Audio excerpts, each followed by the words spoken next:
जय हिंद सभी साथियों को प्यार भरा नमस्कार। आज अपना टॉपिक है राजस्थान में पर्यटन। मूल मंत्र सीरीज चल रही है, बहुत आपका प्यार मिल रहा है, बहुत बहुत आभार इसके लिए। सभी साथी जो जुड़ते हैं क्लास में उनको अलग से थैंक यू, धन्यवाद। इसी तरह आप मेहनत करते रहो, हम जरूर एक अच्छे लेवल पे होंगे कुछ दिनों में। तो पहले बात तो कल 4 फरवरी है और 4 फरवरी को जिनका CET 12th वाला जो पेपर है उसको बहुत बहुत बहुत बहुत शुभकामनाएं। भगवान करे ये बहुत ही ज़्यादा अच्छा पेपर हो आपका, कि ऐसे सुनने को आए गुरु जी हमारा पेपर बहुत अच्छा हुआ, काफ़ी अच्छे प्रश्न सही करके आए हम। अच्छा, मैं एक बात और बता दूं, जो मैंने आपको करवाई मूल मंत्र सीरीज, मेरे से जितना हो पाया लगभग मैंने 11 क्लासें डाल दी और 11 क्लासों में जो टॉपिक करवा दिए और उसमें से प्रश्न आएंगे तो मैं दावा कर रहा हूँ मैं स्क्रीनशॉट भेजूंगा टेलीग्राम पे, वो कोई दिक्कत वाली बात नहीं है। ये सीरीज चलती रहेगी क्योंकि आप आगे भी तैयारी करते रहो, इसी प्रकार जुड़े रहो, क्योंकि आगे रीट की भी एग्जाम आ रहा है, हाईकोर्ट LDC का भी आ रहा है, ये चलती रहेगी। ये सारे एग्जामों में सिद्ध होंगे क्योंकि मैं जीके के जो टॉपिक के मेन प्रश्न बनते हैं ना वो सारे लेके आ रहा हूँ। सिर्फ किन एग्जामों के लिए, अब आपके तो गुरुजी के RS में भी इंपॉर्टेंट है, उसमें नहीं होंगे ये, क्योंकि फिर उसका लेवल अलग हो जाता है। बस मैं ये जो राजस्थान के जैसे हो गए अपने CET का हो गया और राजस्थान हाईकोर्ट का हो गया, रीट का हो गया, यहाँ तक बता रहा हूँ मैं। फर्स्ट ग्रेड को भी चैलेंज नहीं कर सकता मैं इन प्रश्नों के तहत, सेकंड ग्रेड को भी नहीं कर सकता, क्योंकि ये सिर्फ मैं इसी के लिए शुरू करने जा रहा हूँ। लिखा हुआ है ऊपर देख लेना, CET रीट, सिर्फ तो उसी लेवल के प्रश्न आ रहे हैं। कहीं ऐसे लेने को तो अपने कुछ भी ले सकते हैं ना भाई। तो देखो पहला प्रश्न जो आज का है वो है, मैं भी बता दूं, जो RS SI वाला जो है तो इस क्लास को ना देखें, क्योंकि फिर फायदा कैसे है ना। तो वो बात है, पर्यटन विभाग की स्थापना कब हुई? अब ये ग्राम सेवक प्री में आया था, पहली शिफ्ट वाले में आया था ये, ठीक है। तो पर्यटन विभाग की जो स्थापना है वो कब हुई, प्रश्न ये है। चलो मैं आपको कुछ बातें बताता हूँ, सुनो ध्यान से मेरे भाई। ये लिखा है 1989, ये दिन था 4 मार्च का। कब का? 4 मार्च। 4 मार्च 1989 में पर्यटन को उद्योग, जो पर्यटन है, पर्यटन उन्हें उद्योग का दर्जा मिला। पर्यटन को जो उद्योग का दर्जा दिया गया वह मोहम्मद यूनुस खान समिति की सिफारिश पर मिला। किसकी सिफारिश पे मिला? मोहम्मद यूनुस खान समिति की सिफारिश पर। और एक बात याद रखना, राजस्थान पहला राज्य था जिसको दर्जा दिया गया था पर्यटन को, और राजस्थान को जो श्रेणी में रखा गया था वो निर्धूम श्रेणी में। निर्धूम श्रेणी का मतलब धुआं रहित। ये ऐसे उद्योग है जिनके अंदर धुआं नहीं होता। क्या गुरु जी कैसे? अब देखो, जैसे कोई विदेशी लोग यहाँ आएंगे तो यहाँ वो कपड़े थोड़ी खरीदेंगे आके, क्योंकि फॉरेन कंट्री में बहुत अच्छे अच्छे कपड़े मिलते हैं, कंपनियां ब्रांड की मिलते हैं। तो गुरुजी यहाँ वो खरीदेंगे, पर्यटक की दृष्टि से आते हैं, कपड़े खरीदने थोड़ी आते हैं पर्यटन के लिए। यानी इसके मतलब वो घूमने आएंगे यहाँ, उनको मान लो सोने का कोई अच्छा सा हार पसंद आ गया तो वो लेंगे। तो इसलिए याद रखना, सर्वाधिक विदेशी मुद्रा अर्जित करने वाले उद्योग कौन से हैं? पर्यटन उद्योग है। ये बात समझ में आ जाएगी। 2001 में पर्यटन नीति आई थी प्रथम। पर्यटन नीति प्रथम कब आई? 2001 के अंदर, 27 सितंबर 2001। ये भी याद रखना, 27 सितंबर। इसी 27 सितंबर को पर्यटन दिवस मनाते हैं। कौन सा दिवस मनाते हैं मेरे दोस्त? पर्यटन दिवस। और भारत में पर्यटन दिवस कब मनाते हैं? 25 जनवरी को। तो गुरुजी फिर ये क्या लिखा है? देखो, भारत में पर्यटन दिवस 25 जनवरी को, विश्व में पर्यटन दिवस 27 सितंबर को। 2004 में पर्यटन को जन उद्योग का दर्जा मिला। किसका दर्जा दिया गया? जन उद्योग का दर्जा। आप ये बात देखो, एक पर्सन के अंदर हम कितनी बातें कर रहे हैं, और इसका जो राइट उत्तर होगा वो होगा 1956। पर्यटन को विभाग का दर्जा कब मिला? 1956। अब 1956 के संबंध में याद रखना, 1956 तारीख है पूरी 1 नवंबर। राजस्थान अपने वर्तमान स्वरूप में कब आया? जिनका कल CET वाला पेपर है वो आराम से देखे जाना, आराम से सुनो ध्यान से। राजस्थान अपने वर्तमान स्वरूप में जो आया था वो आया 1 नवंबर 1956। ये एकीकरण का 7वां चरण था। कौन सा चरण था? 7वां चरण, जिसकी स्थापना हुई थी 1 नवंबर 1956 को। यहाँ 26वां जिला बनाया गया था। किसको? अजमेर, जो पहले एक केंद्र शासित प्रदेश हुआ करता था। एक ही था ना, क्या था? केंद्र शासित प्रदेश, ठीक है। गुरुजी एकीकरण का निर्माण कितने चरणों में हुआ? 7 चरण। 1 मिनट में नजर मार लो, 1 2 चरण, 2 चरण, 3 चरण, 4 चरण, 5 6 7वां उधर आई गया। पहले चरण का नाम था मत्स्य, MP सब शराब, ठीक है रखना, MP सब शराब। मैं से मत्स्य संघ, पी से पूर्व राजस्थान संघ, और से संयुक्त राजस्थान संघ, ब से बृहद राजस्थान संघ, और इससे हो जाएगा संयुक्त बृहद राजस्थान संघ। राजस्थान संघ 6 नंबर का चरण था, और ये वर्तमान राजस्थान संघ। राजस्थान अपने वर्तमान स्वरूप में 7वें चरण के अंदर आ गया था। पहले चरण की स्थापना जो हुई थी वो हुई थी 18 मार्च 1948 को। इसकी स्थापना हुई थी 25 मार्च 1948। 25 मार्च 1948। इसकी स्थापना जो हुई थी वो हुई थी 18 अप्रैल 1948। इसकी 30 मार्च 1949। इसकी संयुक्त बृहद राजस्थान संघ की हुई थी 15 मई 1950। और राजस्थान संघ की स्थापना हुई थी 26 जनवरी 1950।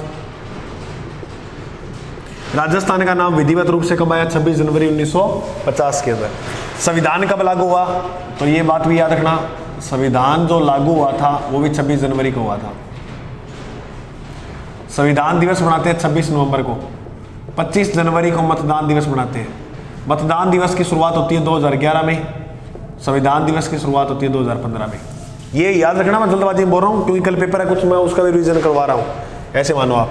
RTDC, Rajasthan tourism development corporation, इसकी स्थापना कब हुई? देखो 1986 में हुई थी ITDC की स्थापना। ITDC की स्थापना कब हुई? 1966 के अंदर। ITDC की जो स्थापना हुई है 4 महानगरों के अंदर संचालित है, जिसमें नाम आता है दिल्ली।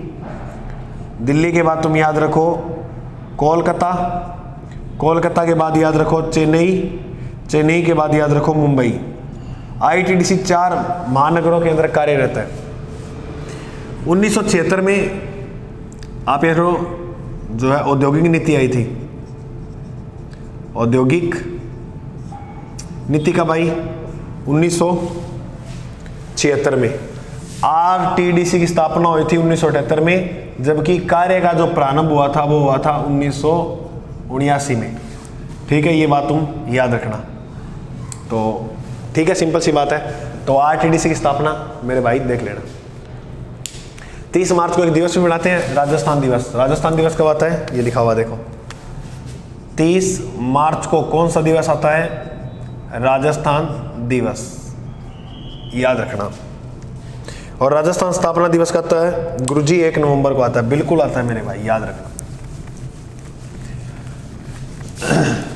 और तुम्हारा जो सीटी का पेपर होना वो पर्चा भेज देना मेरे को, पर्चा भेज दो। और जो इस क्लासों से पर्चा है ना वो स्क्रीनशॉट लेके भेज देना, थोड़ा टेलीग्राम पे डाल देंगे। थोड़ा सा एक विश्वास बन जाता है कि हाँ गुरुजी करवा रहे हैं, वो ऐसे नहीं है। जो बात है वो मैंने आपको ऐसे बताई दी सीधी। अगला जो प्रश्न है वो है राजस्थान का स्लोगन। सुन लो जानो, पधारो हमारा देश।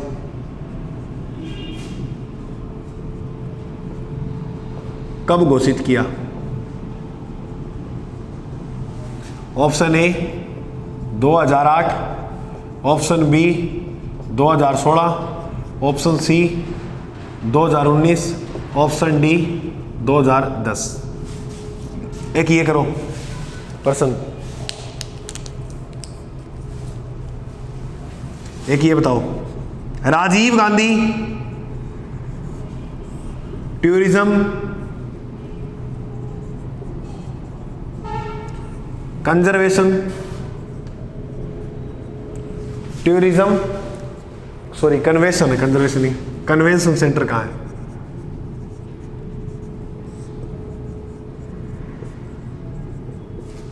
ऑप्शन ए है बीकानेर, जल्दी फटाफट बता देना इसका उत्तर, बीकानेर। ऑप्शन बी है उदयपुर व जोधपुर। ऑप्शन सी है सॉरी उदयपुर, ऑप्शन सी में कर लो जोधपुर, आप ऐसे कर लो जोधपुर। और ऑप्शन डी है भीलवाड़ा। तो बताओ भाई इसका जो राइट उत्तर है वो क्या होगा? इससे पहले ऊपर वाले की व्याख्या करते हैं। राजस्थान का स्लोगन 2008 में था रंगीलो राजस्थान। क्या था?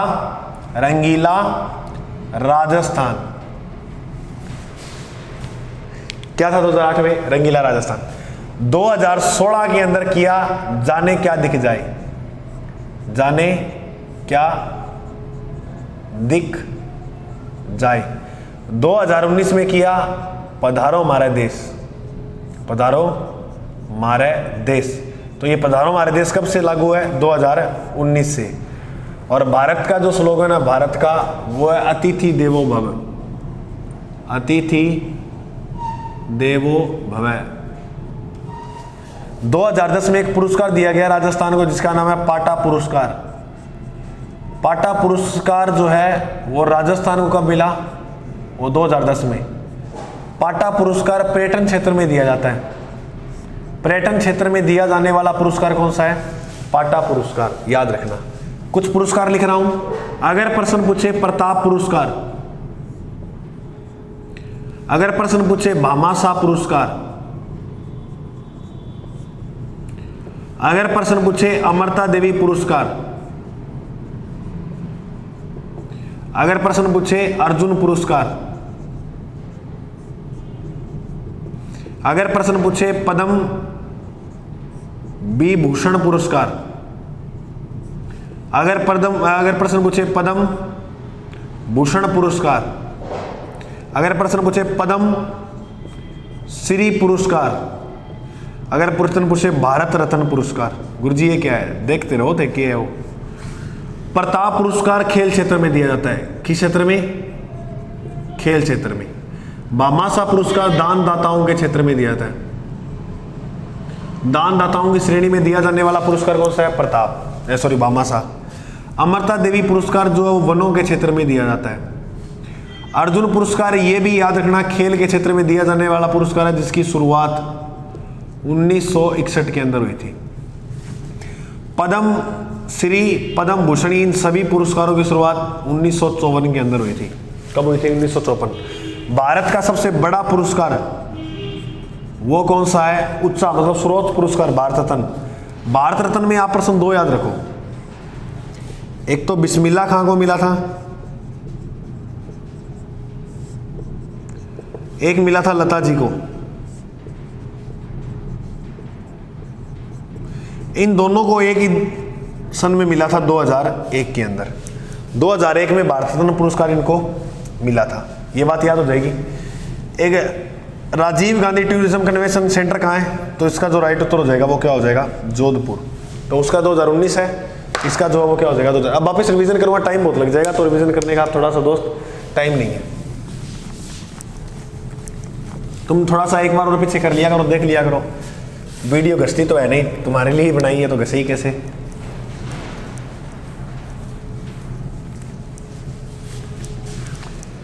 उसके बाद आपका प्रश्न है कि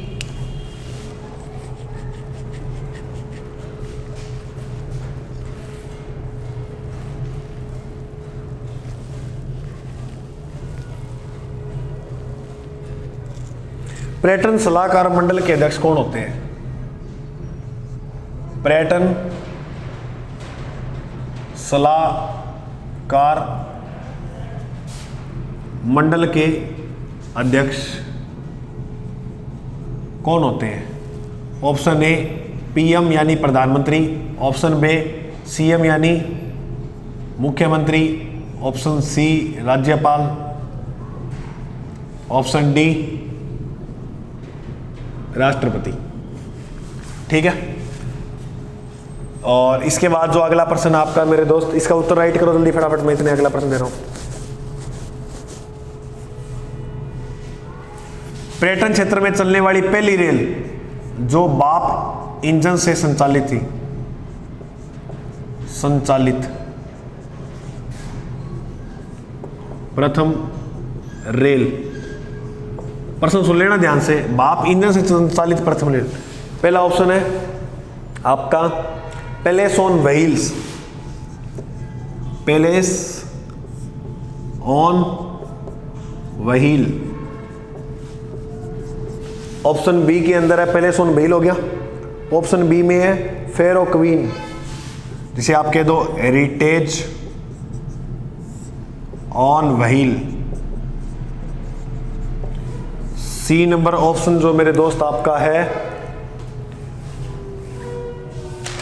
वो है village on wheels, village on wheel. ऊपर बड़ा उत्तर जल्दी फटाफट करो, इसका अगर पता लग गया तो ये भी छाप दो। उसके बाद है royal Rajasthan, D number option में, रॉयल राजस्थान। तो पहली भाप से इंजन से चलने वाली प्रथम रेल कौन सी थी? फटाफट इसका राइट उत्तर बताओ। पर्यटन सलाहकार मंडल के जो अध्यक्ष होते हैं वो कौन होते हैं मेरे दोस्त? वो मुख्यमंत्री होते हैं। पर्यटन सलाहकार मंडल की जो स्थापना हुई थी वो 2000 में हुई थी, पूरे 2000, सन याद रखना है कब हुई? 2000 के अंदर, ठीक है। और जो राष्ट्रपति है उसका उल्लेख मिलता है अनुच्छेद 52 में, राज्यपाल का उल्लेख मिलता है अनुच्छेद 153 में। तो 52 में इसका उल्लेख मिलता है, 153 में इसका उल्लेख मिलता है, ये बात याद रखना।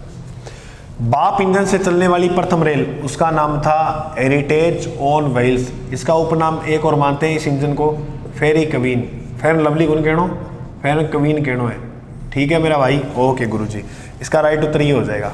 पहले सोन व्हील जो चलाई गई थी वो 1982 के अंदर चलाई गई थी। कब चलाई गई थी? 1982 के अंदर। हेरिटेज ऑन व्हील 2003 में चलाई गई थी, ये सन भी याद रखना। विलेज ऑन व्हील 2003 के बाद 4 आता है, ये 2004 में चलाई गई, ये 2009 में चलाई गई। कौन सी? रॉयल राजस्थान। प्रथम लग्जरी रेल ही अपने आई, प्रथम लग्जरी।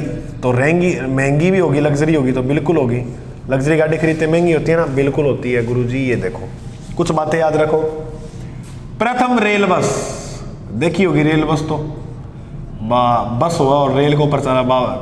प्रथम रेल बस जो है राजस्थान की वह मेड़ता रोड से, मेड़ता रोड से मेड़ता सीढ़ी तक चलाई गई थी और वर्तमान के अंदर ये बंद कर दी है। वर्तमान में क्या है? बंद। और वर्तमान में बंद बीकानेर चिड़ियाघर को भी कर दिया है, बीकानेर चिड़ियाघर को। ये बात तुम याद रखना। इसके बाद जो अपना नेक्स्ट प्रश्न है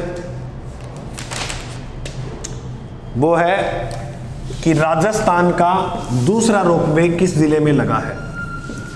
राजस्थान का दूसरा रोपवे किस जिले में लगा है? तो देख भाई,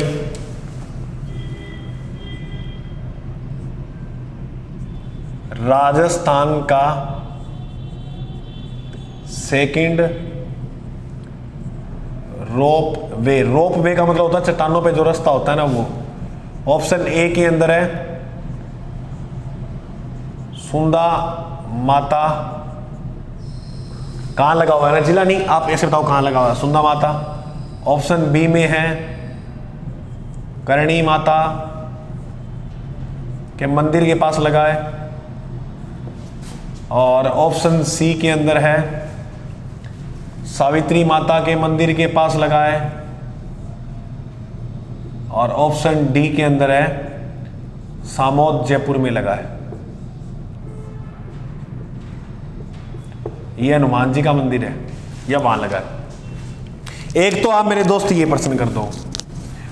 इसके बाद जो अगला प्रश्न है वो ये है, आयुर्वेद गांव है, आयुर्वेद गांव है, कौन सा गांव आयुर्वेद है? Option A Kailashpuri, option B Havala गांव, ऑप्शन सी कुंडा गांव, ऑप्शन डी ए व बी दोनों। इसका राइट उत्तर बताओ क्या होगा। इससे पहले अपने पढ़ते हैं रोपवे। देखो राजस्थान में वर्तमान में चौथा रोपवे का भी काम शुरू हो गया है। ये यहां रोपवे लगा 2008 में, दूसरा 8 दूनी 16, दूसरा लगा 16 में, तीसरा रोपवे लगा पहला रोपवे लगा 6 में 2000 में, और दूसरा 2 जोड़ो 8 में, तीसरा लगा 2016 में। सुंदा माता का जो मंदिर बना है वो जालौर के अंदर बना है, तो राजस्थान का पहला रोपवे ये था। अपने इससे सेकंड पूछा है, 2008 में ये था राजस्थान का सेकंड रोपवे जो राजस्थान में किस झील के किनारे है? पिछोला। पिछोला झील कहाँ पर है? उदयपुर में। तो इसका जो राइट उत्तर हो जाएगा वो ये हो जाएगा। सावित्री माता का जो मंदिर है वो अजमेर में है, ठीक है। गायत्री मंत्र किसको समर्पित किया था और जिसका उल्लेख ऋग्वेद में मिलता है? कहाँ मिलता है? ऋग्वेद। ऋग्वेद एक प्राचीन वेद है। ऋग्वेद के तीसरे मंडल में किसका उल्लेख मिलता है? गायत्री मंत्र। गायत्री मंत्र की रचना की थी विश्वामित्र ने, ठीक है। और फिर ये तीसरा हो गया, थर्ड नंबर का हो गया, और ये है चौथा जो राजस्थान के कौन से जिले में है? जयपुर में। आयुर्वेद गांव कौन सा है? बिल्कुल बताएंगे दोस्त। आयुर्वेद गांव कैलाशपुरी भी है, हवाला भी है, तो इसका जो राइट उत्तर हो जाएगा वो हो जाएगा 1 व 2। कुंडा गांव तो है हाथी गांव। कौन सा गांव है? हाथी गांव। राजस्थान में पूछे हाथी गांव कहाँ है तो कुंडा गांव। कुंडा गांव कहाँ है राजस्थान में? राजस्थान के जयपुर जिले में है। कौन से? और हवाला शिल्पग्राम जोधपुर में है और ये उदयपुर में है, कैलाशपुरी, ठीक है। उदयपुर के अंदर एक स्थान है, इसका नाम है नागदा। नागदा भी कहाँ पड़ता है? उदयपुर में। हरित ऋषि की स्थली यहीं बनी हुई है नागदा के अंदर, और इसको राजधानी बनाने वाला राजा था बप्पा रावल। नागदा को राजधानी किसने बनाया था? बप्पा रावल ने। सोने के सिक्के चलाने वाला पहले राजा यही था। क्या चलाया इसने? सोने के सिक्के, जिसका नाम क्या था? बप्पा रावल। सास बहू का मंदिर पूछे कहाँ है? सास बहू का मंदिर कहाँ है? यहीं पर है, उदयपुर के अंदर, ठीक है। मीरा मंदिर चित्तौड़गढ़ में है। मीरा मंदिर कहाँ है? चित्तौड़ में। थोड़े से मंदिर लिखा रहा हूँ, ये देखना। मीरा मंदिर का आ जाएगा। और एक पूछेगा मल्लीनाथ जी का, मल्लीनाथ जी का, तेजा जी का, पाबू जी का, रामदेव जी का। एक बार तुम इतने याद रखना। तो देखो मेरे भाई, मीरा मंदिर चित्तौड़ में हो गया। मल्लीनाथ जी का जो मंदिर है मल्लीनाथ का, वो है तिलवाड़ा में। तिलवाड़ा कहाँ है? बाड़मेर में। तेजा जी का मंदिर हो गया पर्वतसर में। पर्वतसर कहाँ है? नागौर में। पाबू जी का मंदिर हो गया कोल्लूमंड में। कोल्लूमंड कहाँ है? जोधपुर में, फलोदी जोधपुर। और रामदेव जी का मंदिर है पोखरण। पोखरण कहाँ है? जैसलमेर में। समझ में आ जाएगी बात? ओके, आ जाएगी गुरुजी। चलो भाई, अब आगे प्रश्न की ओर बढ़ते हैं। प्रश्न ये है, थार महोत्सव कहाँ मनाया जाता है? कौन सा महोत्सव है? थार।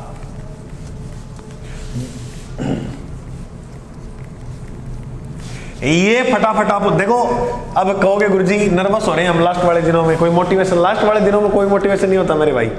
अब लास्ट में आप ऐसे थोड़ी सोचने बैठ जाओगे, यार मेरे पापा मम्मी, ये लास्ट वाले दिनों में ये फिर आपके नंबर कम करवा देगा। तो लास्ट में कोई नहीं, आराम से देके आना। कोई पहला पेपर ही होगा आपका, आराम से जाना, पानी वानी पी के बैठना अच्छी तरह से। और कई तो ये करेंगे कि लास्ट हॉल तक किताब लेके जाएंगे, तो ऐसे मत करना। कोई हो सकता है 1-2 प्रश्न आ जाए वहाँ पढ़ा हुआ, लेकिन वो आपके प्रश्न 10 खराब कर देगा। इसलिए ऐसी मतलब बस जितना पढ़ा हुआ है अच्छी बात है। एक दिन पहले जाना, अगर सुबह आज जल्दी, जैसे 8 बजे सेंटर में बताया गया पेपर है, तो सुबह जल्दी चले जाना। एक दिन पहले जो रिश्तेदारी था तो एक दिन पहले चले जाना। पहला पेपर आराम से करना, इसमें कोई सिलेक्शन, अगर बस ये पात्रता है और ऐसे माना कि स्कूल के पेपर देने जा रहे हैं, है ना। कोई ज़्यादा लंबी चौड़ी कहानी मत नहीं है। थार महोत्सव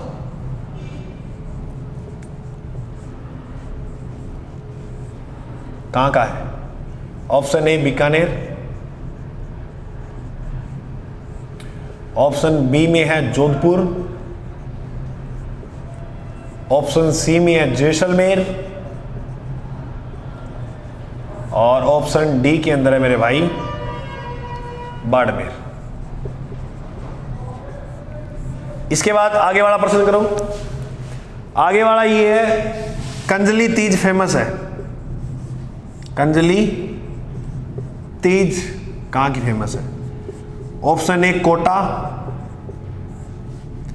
और ऑप्शन ए कोटा का हो गया, ऑप्शन बी में करो बूंदी, ऑप्शन सी में करो अलवर, और ऑप्शन डी में कर लो आप दौसा।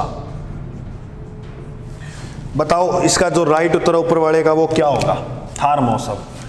Very good. देखो बीकानेर के अंदर है ऊंट महोत्सव। क्या है? ऊंट। ऊंट के बाड़ों पर चित्रांकन हस्तकला कहलाता है, बीकानेर की फेमस है, सारी बातें बताई हुई है। ऊंट महोत्सव कहाँ का है? बीकानेर। जोधपुर का है मारवाड़ महोत्सव। कौन सा महोत्सव? मारवाड़। जैसलमेर के अंदर है मरु महोत्सव। कौन सा महोत्सव? मरु। बाड़मेर के अंदर है थार महोत्सव। एक थार है और एक और याद रखना बैलून महोत्सव। बैलून, और ये कहाँ है? बाड़मेर के अंदर। तो इसका जो राइट उत्तर हो जाएगा थार महोत्सव का वो हो जाएगा बी। ठीक है दोस्त, ओके गुरुजी। अब कंजली तीज देखो, कोटा के महोत्सव कौन कौन से हैं? एडवेंचर, हाड़ौती, और एक है दशहरा। दशहरा महोत्सव भी कहाँ का फेमस है? वो भी कोटा का है। माधो सिंह के काल में शुरू हुआ था दशहरा बनना। कोटा में चौहानों की स्थापना भी किसने की थी? माधो सिंह ने। ठीक है, तो कांजली तीज जो फेमस है वो कहाँ की है? बूंदी। बूंदी के अंदर ही बनी हुई है 84 खंभों की छतरी। 84 खंभों की छतरी, और यहीं पर है जेत सागर तालाब।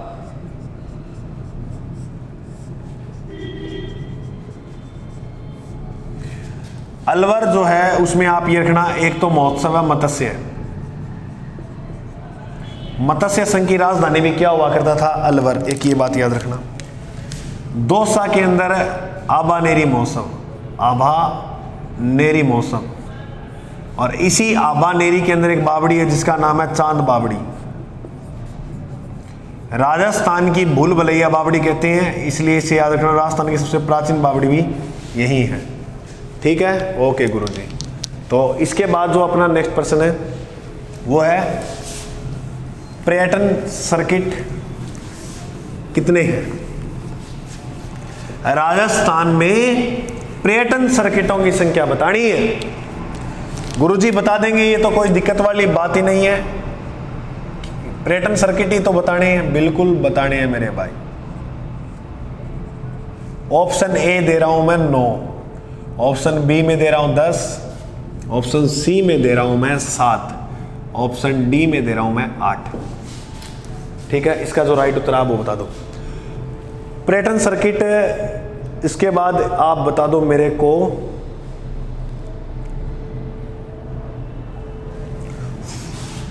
फूल डोल महोत्सव कहाँ का है? फूल डोल महोत्सव कहाँ का है? Option A Bhilwara, option B Rajsamand, option C Dungarpur, और चलो 3 में बता दो आप कौन सा होगा इसका राइट। तो देखो मेरे भाई, पर्यटन सर्किट की संख्या कितनी है? 10। एक सर्किट आता है मरु सर्किट। कौन सा सर्किट आएगा? मरु। ये 3 जिलों से मिलकर बना है। कितने जिलों से मिलकर बना है? 3। ऊपर वाला जो जिला है उसका नाम है बीकानेर, इधर वाला जिला है जोधपुर, और इधर जो जिला है पहले था जैसलमेर, अब कौन सा हो गया? नया जिला बाड़मेर। तो ये तुम बात याद रखना, पहले जैसलमेर था यहाँ, अब कौन सा कर दिया है? नया बाड़मेर। 9वीं अनुसूची में क्या है? 9वीं अनुसूची में क्या है? तो 9वीं सूची में नियम और अधिनियमों के बारे में है। नियम व अधिनियम कि नियम वगैरह किस प्रकार होंगे उनके बारे में उल्लेख है। 9वीं अनुसूची को गुरुजी कब जोड़ा गया था? प्रथम संविधान संशोधन में। फर्स्ट अमेंडमेंट के अंदर जोड़ा गया था। अब 7वीं अनुसूची में क्या है? 7वीं अनुसूची में सूची है 3, संघ सूची, राज्य सूची, समवर्ती सूची। तो सूचियों का उल्लेख 7वीं में। 8वीं अनुसूची में उल्लेख है भाषा का।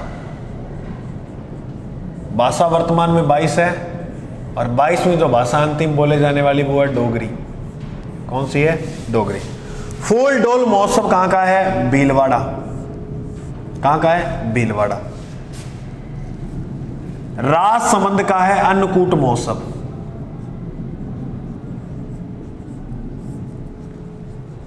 वैसे अन्नकूट महोत्सव जो है वो यहां पर एक स्थान है नाथ द्वारा।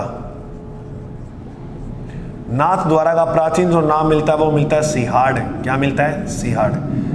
नाथ द्वारा जो है वो बल्लभ संप्रदाय की मुख्य पीठ मानते हैं, तो ये वहां किया जाता है। डूंगरपुर के अंदर याद रखना वणेश्वर महोत्सव है, क्योंकि वणेश्वर धाम कहां है? डूंगरपुर में, जहां माघ पूर्णिमा को मेला भरता है। कब मेला भरता है? माघ पूर्णिमा को। इसे बागड़ का कुंभ भी कहते हैं। आदिवासियों का कुंभ कह दो, कुंभ कहते हैं। आदिवासियों का मसीहा कहते हैं मोतीलाल तेजावत को। मोतीलाल तेजावत को 1921 में भाई साहब ने चलाया था एक ही आंदोलन। एक ही आंदोलन। और देखो 2-3 प्रश्न बार बार आ रहे हैं एग्जामों में, ये लिख देता हूं। राजस्थान सेवा संघ की स्थापना कब हुई? राजपुताना मध्य भारत संघ की स्थापना कब हुई?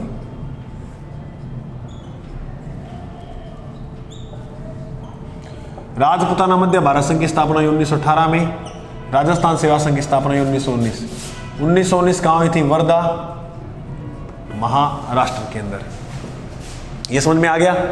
गुरुजी आ गया। तो इसका पर्यटन सर्किट 10 है। और फूलडोल महोत्सव कहां बनाया जाता है? भीलवाड़ा के अंदर।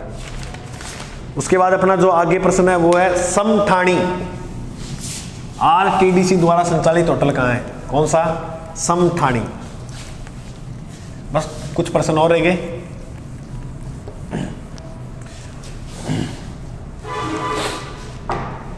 प्रश्न है मेरे दोस्त,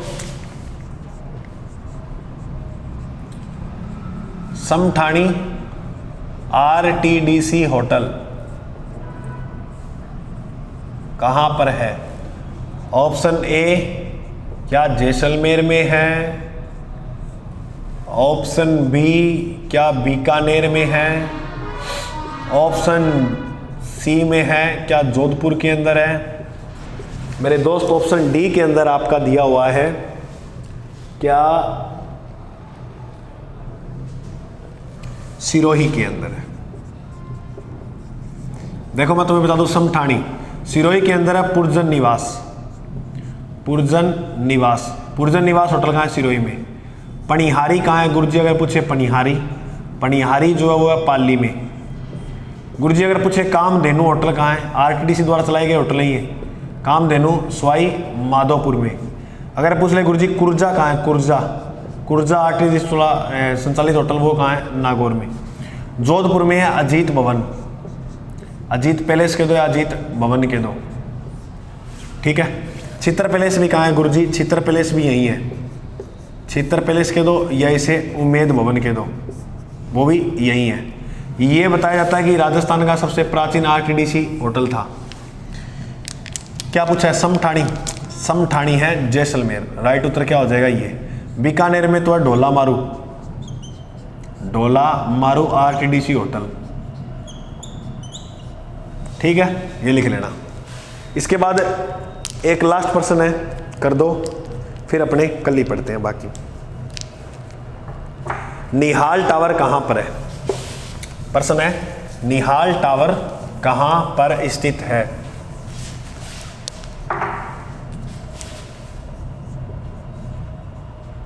क्या पूछा? Nihal tower. Option A Dholpur, option B Dungarpur, option C Dungarpur के बाद तुम याद रखना जोधपुर, और ऑप्शन डी में मेरे भाई तुम याद कर लेना टोंक। देखो टोंक के अंदर जो होटल है, कुछ मैं होटल वो लिख रहा हूं, और महल जरनिगार, सुनहरी कोठी इसे ही कहते हैं। महल कहां पर है? मुबारक महल, ठीक है। और निहाल टावर पूछा ना, हाँ। जोधपुर के अंदर गुरुजी की गुलाब खां का मकबरा,